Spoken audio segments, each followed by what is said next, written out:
আজকে আমরা ডিসকাস করবো হচ্ছে সিনক্রোনাস জেনারেটরের প্যারালাল অপারেশন। আমরা এর আগে আলোচনা করেছি ট্রান্সফরমারের প্যারালাল অপারেশন। সিনক্রোনাস জেনারেটরের প্যারালাল অপারেশনের গুরুত্বটা হচ্ছে আমরা যে কোনো লোড এন্ডে আমরা দেখতে পাই যে সাপোজ একটা ভোল্টেজ সোর্স আছে, ভোল্টেজ সোর্স আছে, এরকম একটা ভোল্টেজ সোর্স আছে, একটা লোড আছে, একটা রেজিস্ট্যান্স আছে। তো এই ক্ষেত্রে আমি যদি দেখি এখানে কি আছে, দুটো ভোল্টেজ সোর্স প্যারালালে আর একটা লোডের সঙ্গে প্যারালাল করতে পারে, তাহলে এই লোডটায় এই ভোল্টেজ সোর্সটাও সাপ্লাই দিচ্ছে, এই ভোল্টেজ সোর্সটাও সাপ্লাই দিচ্ছে, ঠিক? তাহলে আমার এই যদি আমি একটা নর্মালি ভাবি, এটা যদি V1 হয়, এটা যদি V2 ভোল্টেজ হয়, আর এটা যদি আর লোড হয়, ফার্স্ট অফ অল আমাকে ফার্স্ট ক্রাইটেরিয়া কি, সার্কিট থিওরি অনুযায়ী V1 must be equal to V2 because we can not connect to parallel voltage source with different values, because যদি এটা দুটো ডিফারেন্ট ভ্যালু হয়, 5 ভোল্ট আর এটা 3 ভোল্ট, ঠিক? এটা কি আমরা প্যারালালি কানেক্ট করতে পারি 5 ভোল্ট আর 3 ভোল্ট? কারণ হচ্ছে আমরা জানি KVL পড়েছি যে একটা লুপের মধ্যে সবসময় ভোল্টেজটা হচ্ছে ইকুয়াল টু 0 হতে হবে, summation of algebraic some of voltage will be 0। তাহলে এই 5 আর এটা 3 হলে কখনোই অ্যালজাব্রিক সামটা 0 হবে না, তাহলে মাস্ট বি প্লাস হচ্ছে আর একটা জিনিস কি, যদি এইভাবে ভাবতে পারি এই 5 আর 3 ভোল্টের মাঝে রেজিস্ট্যান্স কত, 0 রেজিস্ট্যান্স। তার মানে এখানে 0 রেজিস্ট্যান্সের মাঝে একটা ভোল্টেজ ড্রপ যদি থাকে, তাহলে একটা short circuit huge current flow হতে পারে, যেটা এই সার্কিটটাকে ডিস্ট্রয় করে। তাহলে আমার ফার্স্ট ক্রাইটেরিয়া কি, যখনই কোনো ভোল্টেজ সোর্সকে আমরা প্যারালালি লাগাবো, they must have same values. Okay, তো ফার্স্ট ক্রাইটেরিয়া এখান থেকে আমরা পেয়ে গেলাম কি, যে দুটো ভোল্টেজ সোর্সের সেম ভ্যালু হতে হবে। তার মানে দেখি আমরা এর আগে সিনক্রোনাস জেনারেটর পড়েছি যে সিনক্রোনাস জেনারেটর পাওয়ার সাপ্লাই করে, গ্রিডে পাওয়ার সাপ্লাই করে। সাপোজ আমি যদি এর আগে পাওয়ার সিস্টেমে হয়তো তোমরা সবাই পড়ে থাকবে যে এই একটা গ্রিড আছে, এখানে ইনফাইনাইট নাম্বার হচ্ছে সিনক্রোনাস জেনারেটর কানেক্ট আছে, অনেকগুলো গ্রিডে হচ্ছে জেনারেটর কানেক্ট আছে। তারপর কি আছে, ট্রান্সমিশন লাইন। ট্রান্সমিশন লাইন থেকে কি আছে, এখানে ট্রান্সফরমার আছে, এখানে সাবস্টেশন আছে, সাবস্টেশনে আসছে পাওয়ারটা আসছে, এখানে আবার একটা সাবস্টেশনের আগে একটা স্টেপ ডাউন ট্রান্সফরমার আছে, সরি, এখানে পাওয়ার সিস্টেমের সাপ্লাইটা কীভাবে হয়, এখানে একটা ট্রান্সফরমার থাকে গ্রিডে সাপ্লাই দিচ্ছে, এই ট্রান্সফরমারটা হচ্ছে step up transformer. Step up transformer মাধ্যমে কী হয়, আমরা ট্রান্সমিশনটা আমরা হাই ভোল্টেজে করি, তারপর আবার হাই ভোল্টেজটা এখানে সাবস্টেশনের আগে আমরা সেই এটা হচ্ছে স্টেপ ডাউন ট্রান্সফরমার, সে কী করে হাই ভোল্টেজ থেকে লো ভোল্টেজে কনভার্ট করে দিয়ে আমরা সাবস্টেশনে পাই, সেখান থেকে আমরা বিভিন্ন জায়গায় ডিস্ট্রিবিউশন করি যেখানে যেখানে আমাদের পাওয়ার, ঠিক আছে? এবার আমরা এখানে কি করি, এই যে গ্রিড থাকে, এই যে যেখানে পাওয়ার জেনারেশন হচ্ছে, এই গ্রিডটাকে আমরা একটা টার্ম শুনেছি ইনফাইনাইট ভোল্টেজ বাস। ইনফাইনাইট ভোল্টেজ মিনস এই গ্রিডের ভোল্টেজ, এটা সাপোজ যদি 440 ভোল্ট হয়, এখানে আমি যে লোডই লাগাই এই গ্রিড ভোল্টেজটা কখনো স্টেপ ডাউন হবে, that's why it is called infinite voltage bus. Okay, we can make infinite voltage by connecting many of synchronous generator in parallel connection. We all have studied Thevenin's theorem. We can easily say how we can say it as an infinite voltage bus. Okay, let it be. কি করে হয় না, একটা গ্রিডে suppose একটা circuit থিওরিতে আমরা চলে গেলাম, suppose এরকম একটা 5 ভোল্ট 5 ভোল্ট একটা রেজিস্ট্যান্স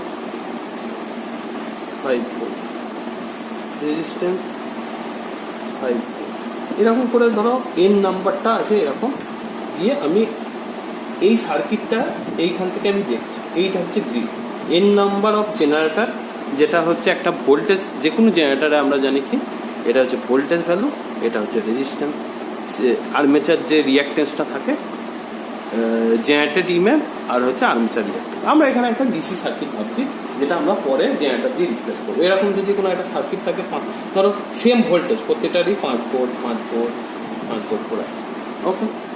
তাহলে আমার এখানে কি করব, আমি যদি এই সার্কিটটাকে একটা সিঙ্গেল সার্কিটে রিপ্লেস করতে চাই, তাহলে আমি কি লাগাবো, এইটা হচ্ছে আমার গ্রিড। ধরো এ বি পয়েন্টটা হচ্ছে grid.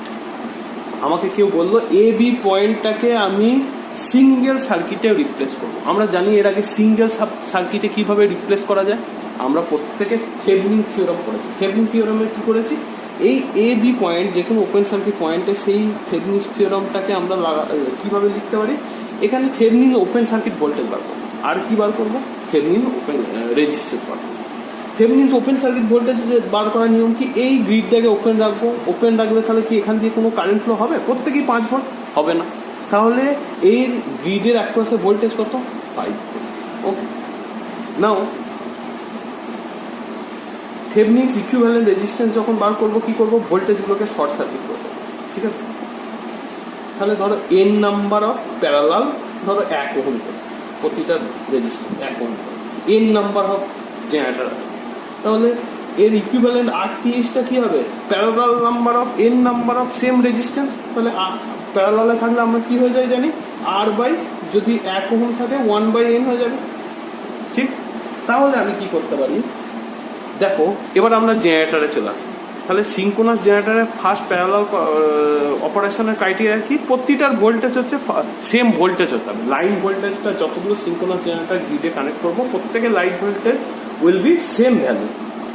And we all know the synchronous reactance value will be more or less 0.2. Okay, we can easily neglect armature resistance.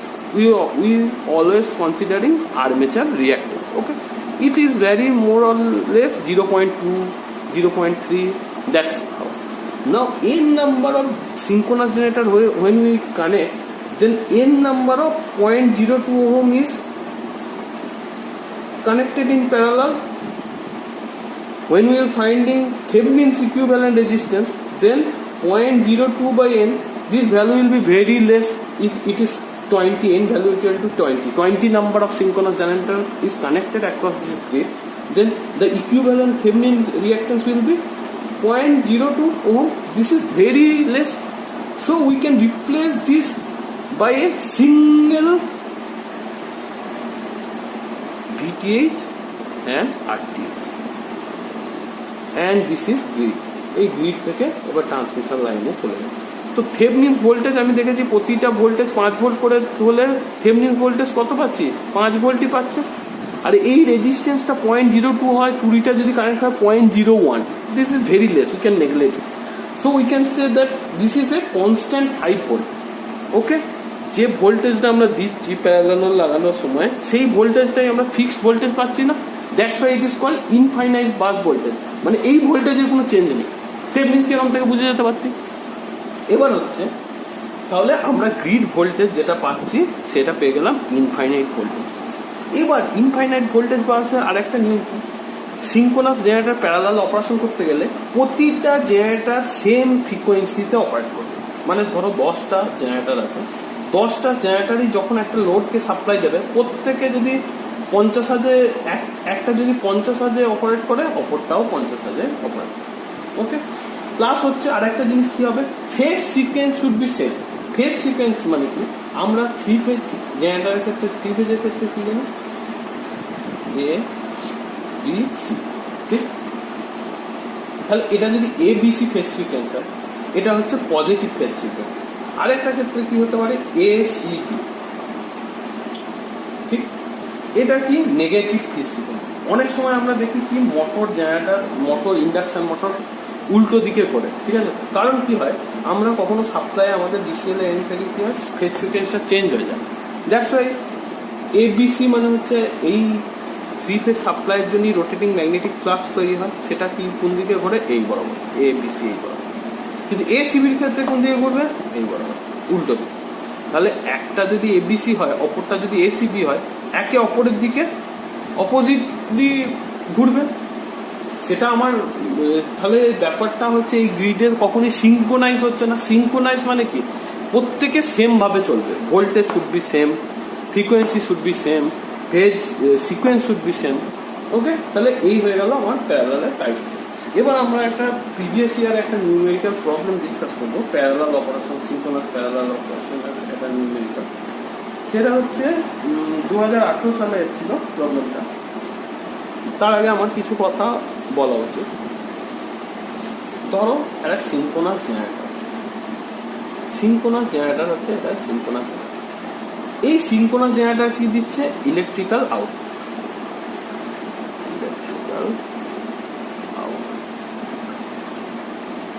এর ইনপুটটা কি? Mechanical input.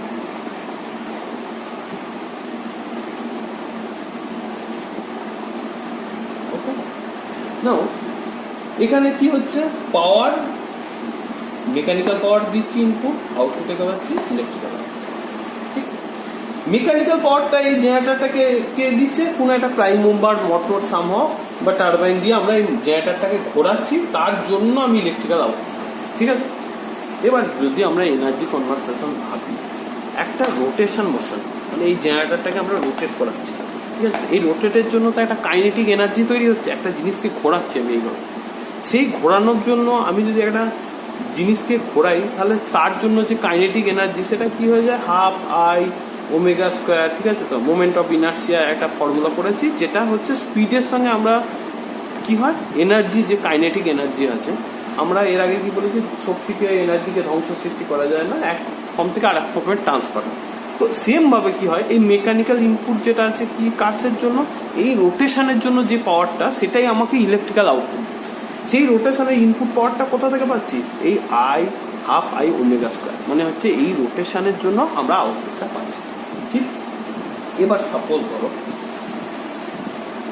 একটা জেনারেটর আছে,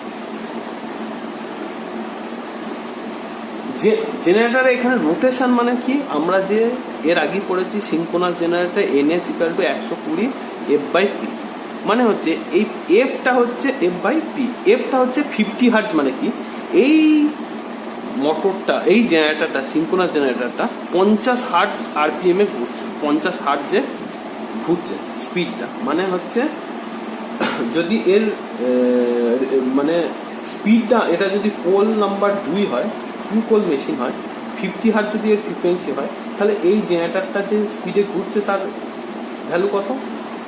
3000 RPM। ঠিক, 3000 RPM। 120/2, ধরো পোল নাম্বারটা ফিক্স 2, এই 120 আর পোল এইটা তো ফিক্স, তাহলে স্পিডটা কিসের উপর ডিপেন্ড করে? ফ্রিকোয়েন্সির। তাহলে সাপোজ ধরো এই NS স্পিডে 3000 RPM ঘুরছে এই জেনারেটর, একে কে ঘোরাচ্ছে? একটা মোটরই নিশ্চয়ই 3000 RPM এ ঘোরাচ্ছে। এবার সাপোজ এই ধরো 5 ওয়াট প্রথমে দিচ্ছে, 5 ওয়াট দিচ্ছে, সাপোজ আমি ভ্যালুর জন্য হিসাব করছি, একটা লোড লাগিয়েছে, এমন একটা লোড লাগানো হয়েছে যে 5 ওয়াট ড্র করছে। তার জন্য এই 5 ওয়াট ইলেকট্রিক্যাল পাওয়ারের জন্য আমি ধরে নিলাম হচ্ছে এই জেনারেটরের এফিসিয়েন্সি হচ্ছে, এই জেনারেটরের এফিসিয়েন্সি হচ্ছে 100%।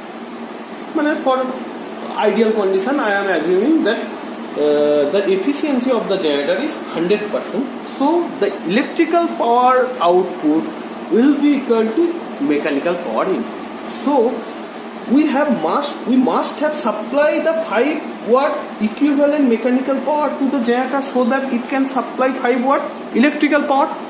তার মানে এই জেনারেটরটাকে আমি সেম পাওয়ার সাপ্লাই দিচ্ছি, মোটর দিয়ে অত স্পিডে ঘোরাচ্ছি, যার জন্য যে কাইনেটিক এনার্জি আছে সেটা ট্রান্সফর্ম হয়ে 5 ওয়াটে পরিণত হচ্ছে। ঠিক, এটা সাপোজ 3000 RPM 5 ওয়াট।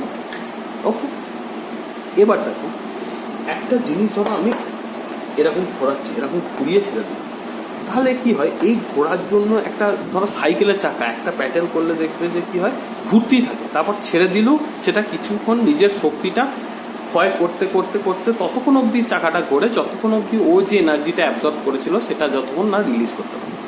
সাপোজ এখন আমি ইলেকট্রিক্যাল লোডে 10 ওয়াট পাওয়ার ড্র করছি। ওকে, মানে হচ্ছে আমি এখন পাওয়ারটা নিচ্ছি 10 ওয়াট, তাহলে এই জেনারেটর তো 3000 RPM ঘুরছে, তাহলে এই 3000 RPM 5 ওয়াট দেয়, তাহলে 10 ওয়াট সাপ্লাই দেওয়ার জন্য এর তো আর স্পিড বাড়াচ্ছি না। তখন কি হবে, এর যে কাইনেটিক এনার্জি, যে ঘোরার জন্য যে এনার্জি আছে, সেইটাকে স্পিডটা, মানে ধরো একটা জিনিস ঘুরছে, আমরা যখন ব্রেক মারি মানে কি, বাইরে থেকে একটা ফোর্স দিয়ে স্পিডটাকে কমাই। সেম হচ্ছে আমি যখন একটা এক্সট্রা পাওয়ার ড্র করব, সেই পাওয়ারটা সাপ্লাই দেওয়ার জন্য জেনারেটারের স্পিডটা নিশ্চয়ই একটু কমে যাবে, তবেই তো ওর কাইনেটিক এনার্জিটা কমে গিয়ে তো পাওয়ারটা সাপ্লাই দেবে। সেই পাওয়ার কমে দেওয়ার জন্য কি হবে, এনএস স্পিডটা নিশ্চয়ই কমবে। এবার এনএস স্পিড যেই কমবে, এ কি হবে, ফ্রিকোয়েন্সিটা কমে যাবে। তখন হয়তো ধরো 48 হার্টজে সাপ্লাই, বোঝা গেছে?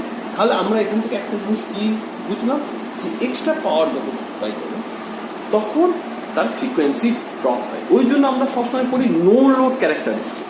নো লোড ক্যারেক্টারিস্টিক্স আর ফুল লোড ক্যারেক্টারিস্টিক্স ডিফারেন্ট হয়। এই জন্যই কি টার্ম আছে, ভোল্টেজ রেগুলেশন, স্পিড রেগুলেশন। একটা মোটর নো লোড স্পিডে যে স্পিডে ঘোরে, ফুল লোড স্পিডে নিশ্চয়ই এর আগে আমরা ডিসি মেশিনে পড়েছি, ফুল লোড স্পিডে কি হয়, আরো কম স্পিডে ঘোরে, মানে ওর স্পিডটা অনেক কমে যায়। ঠিক আছে? তো তাহলে আমরা এখান থেকে কি বলতে পারি, সাপোজ যদি ধরো একটা জেনারেটর বলে দিল হচ্ছে 52 hertz, no load 52 hertz, no load frequency হচ্ছে 52 হার্টজ। ফুল লোডে ধরো যদি অপারেট করে, এর ফ্রিকোয়েন্সিটা কমে কি হবে, 50 হার্টজ। তবেই তো আমরা আউটপুটে 50 হার্টজ সাপ্লাই পাবো। তার মানে কি, নো লোড থেকে যতই পাওয়ার সাপ্লাই করবে তত এর ফ্রিকোয়েন্সিটা কমবে। এবার আমরা একটা জিনিস, কতগুলো জিনিসে চলে যাব, সেটা হচ্ছে মেন জিনিসে চলে যাবো, যে একটা নিউমেরিক্যাল 2016 ডিপ্লোমা 2018 ডিপ্লোমায় একটা প্রবলেম এসেছিল। সেই প্রবলেমটা যদি আমরা সলভ করি, আমরা এই জিনিসটা পুরো ক্লিয়ার হয়ে যাবে। ভেরি ইম্পর্টেন্ট, প্রত্যেকে খুব মন দিয়ে। ফার্স্ট কোশ্চেন হচ্ছে কি, একটা দুটো জেনারেটর আছে, প্যারালাল কানেক্টেড আছে, ঠিক আছে? এই হচ্ছে গ্রিড, এই জাস্ট ছবিটা জেনারেটর 1, জেনারেটর এ, জেনারেটর, এটা হচ্ছে গ্রিড, ঠিক? দুটোই সাপ্লাই করা। এবার কি হচ্ছে, বলা হচ্ছে যে এখানে জেনারেটর 1-এ ফার্স্ট টার্মগুলো বুঝতে হবে। 50 megawatt, 3% speed regulation. Generator B 50 megawatt, sorry এটা 6%, আর এইটা হচ্ছে জেনারেটর বিটা হচ্ছে 3% স্পিড রেগুলেশন। এরা এই হচ্ছে, আর লোডে আমি কানেক্ট করেছি হচ্ছে 80 মেগাওয়াট। এখন আমার প্রশ্ন হচ্ছে, কোন জেনারেটরটা কত পাওয়ার সাপ্লাই করবে, এটা হচ্ছে আমার কোশ্চেন। ওকে, ভেরি গুড। মানে বোঝাচ্ছি, জেনারেটরে 50 মেগাওয়াট, 6% স্পিড রেগুলেশন, মানে হচ্ছে এই জেনারেটরে এটা ম্যাক্সিমাম 50 মেগাওয়াট পাওয়ার সাপ্লাই করতে পারে। Okay, generator B 50 megawatt power supply করতে পারে, ঠিক? দুজনেই 50 মেগাওয়াট পাওয়ার সাপ্লাই করতে পারে ম্যাক্সিমাম। লোডে লাগিয়েছি 80 মেগাওয়াট। আমার প্রশ্ন হচ্ছে, কোন জেনারেটর কত সাপ্লাই করবে? এটা কোথা থেকে বুঝবো? এই যে টার্ম আছে স্পিড রেগুলেশন, মানে হচ্ছে এই জেনারেটরটা নো লোড যা স্পিড, যখন 50 মেগাওয়াট সাপ্লাই করবে, এর স্পিড কতটা কমবে, 6%। এই যে 6% বলা, 3% বলা আছে, এটা বলা আছে এই রেসপেক্টে যে জেনারেটরটা যখন, যে কোনো জেনারেটর যখন ফুল লোডে অপারেট করবে, তাদের যে স্পিড ড্রপ করবে সেটা হচ্ছে 6%, এটা হচ্ছে 3%। ওকে, একদম নর্মাল কোশ্চেন, আমরা একদম সোজাভাবে জিনিসটাকে বলি, ঠিক আছে? ফার্স্ট কি, সাপোজ ধরে নিলাম এখানে যেহেতু ফ্রিকোয়েন্সি কিছু বলা, দুজনেরই একটা জিনিস বলা আছে, দুজনের সেম গভর্নরে অপারেট করছে, গভর্নিং সিস্টেমে। তার মানে হচ্ছে আমি ধরে নিতে পারি দুটো জেনারেটরই ফুল নো লোড ফ্রিকোয়েন্সি হচ্ছে সেম। সাপোজ আমি ধরে নিলাম দুটো জেনারেটরই নো লোড ফ্রিকোয়েন্সি হচ্ছে 50 হার্টজ। আমরা অঙ্কটাকে অ্যানালিসিস করি। তাহলে আমার এই অনুযায়ী হচ্ছে, যখন জেনারেটর এটা 50 মেগাওয়াট সাপ্লাই করবে, তখন এর ফ্রিকোয়েন্সিটা কত কমবে, 50, যখন ফুল লোড সাপ্লাই করবে এই 6% ফ্রিকোয়েন্সি কমবে। তাহলে 50-এ 6% মানে কত, 50/6 বাই 50 × 6/100, মানে হচ্ছে 2, এটা হচ্ছে 3 হার্টজ। মানে যদি এর 50 হার্টজ হয়, এ কত দেবে, কমে যদি ফুল লোড সাপ্লাই করে, তাহলে কমে কত ফ্রিকোয়েন্সি হবে, 50 থেকে 3 কমবে, মানে 47 হার্টজে জেনারেটরটা ফুল লোডে অপারেট করবে। এর 3% স্পিড রেগুলেশন, স্পিড আর ফ্রিকোয়েন্সি হচ্ছে পরস্পরের সমানুপাতিক, প্রপোর্শনাল। তো এই বি যদি অপারেট করে একা 50 মেগাওয়াট যদি ফুল লোড পাওয়ার দেয়, এর ফ্রিকোয়েন্সি কত হবে? নো লোড ফ্রিকোয়েন্সি এরও ধরে নিয়েছি 50 হার্টজ, তাহলে ফ্রিকোয়েন্সি স্পিড কত, ফ্রিকোয়েন্সি কত কমবে? 3%, মানে 3/100, মানে হচ্ছে তার মানে 1.5 হার্টজ। তার মানে দেখতে পাচ্ছি এ যদি 50 মেগাওয়াট সাপ্লাই করে, তাহলে এর ফুল লোড ফ্রিকোয়েন্সি কত হবে? 50 মাইনাস 1.5 মানে 48. বোঝা গেছে? তাহলে এর হয়ে গেল 47 হার্টজ, হয়ে গেল 48.5, মানে আমাদের সুন্দর এই জিনিসটা বোঝা হয়ে গেল। এবার এখন কি করছে, এখন এও অপারেট করছে, বিও অপারেট করছে, দুজনই একসাথে অপারেট করছে। তাহলে সিনারিওটা কি হবে সেটা আমাদের আমরা সেই ছোটবেলায় একটা অঙ্ক করতাম প্রত্যেকে, যে এ এত দিনে একটা কাজ করে, বি এত দিনে কাজ করে, এরকমই সোজা, একদম এরকমই সোজাভাবে আমরা অ্যানালিসিস করব, একটা সোজা শুনি এই দুটো জিনিস। তাহলে আমরা এটা এই জিনিসটা এটা সোজা শুনি। এখন আমাকে মোট সাপ্লাই কত করতে হবে? 80 মেগাওয়াট। ঠিক, আমি এটা ছবি, এই অ্যাক্সিসটা হচ্ছে পাওয়ারের অ্যাক্সিস, আর এটা হচ্ছে ফ্রিকোয়েন্সি অ্যাক্সিস।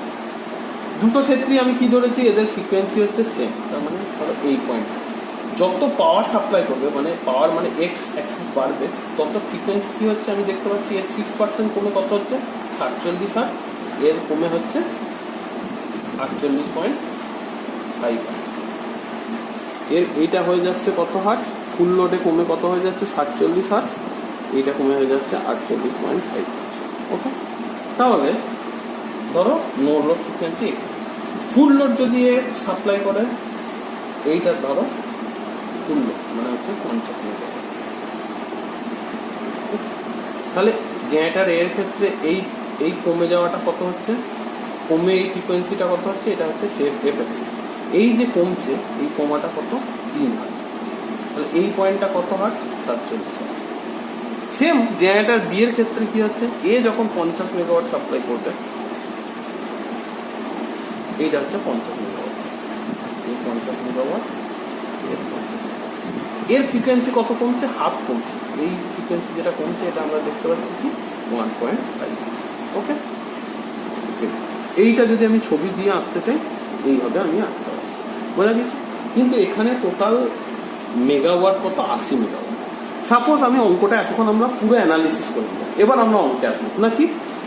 সাপোজ ধরে নিলাম আমি জেনারেটর এ সাপ্লাই করছে হচ্ছে P1, আর জেনারেটর বি সাপ্লাই করছে হচ্ছে P2. তাহলে P1 plus P2 equal to 80 megawatt হতে হবে, কারণ হচ্ছে এই দুটো জেনারেটরই 80 মেগাওয়াট সাপ্লাই দিচ্ছে। এটা আমি পেয়ে গেলাম এখানে ইকুয়েশন 1। সেকেন্ড ইকুয়েশন কি পেতে পারি? 50 মেগাওয়াট সাপ্লাই চার্জ, তাই তো? তাহলে এটা আমি একটা সোজা হিসাবে লিখতে পারি, 50 মেগাওয়াট ফ্রিকোয়েন্সি সাপ্লাই করলে কত ফ্রিকোয়েন্সি কমে? 50 মেগাওয়াট ফ্রিকোয়েন্সি সাপ্লাই মানে 50 মেগাওয়াট সাপ্লাই করলে ফ্রিকোয়েন্সি কমে কত? 3 হার্টজ। 1 মেগাওয়াট সাপ্লাই করলে কত কমে? 3/50। এখন এ জেনারেটর এটা কত মেগাওয়াট সাপ্লাই করছে? P1 watt. তাহলে P1 ওয়াট সাপ্লাই করার জন্য কত ফ্রিকোয়েন্সি কমবে? 3 ইন্টু P1/50। ওকে, 3 ইন্টু P1/50 সোজা হিসাব, ঐকিক নিয়মের অঙ্ক। 50 মেগাওয়াটের জন্য ফ্রিকোয়েন্সি কমে 3 হার্টজ, 1 মেগাওয়াটের জন্য 3/50 হার্টজ, P1 মেগাওয়াটের জন্য P1/50। সেকেন্ড, আমি তাহলে এই জায়গাটা মুছে দিচ্ছি।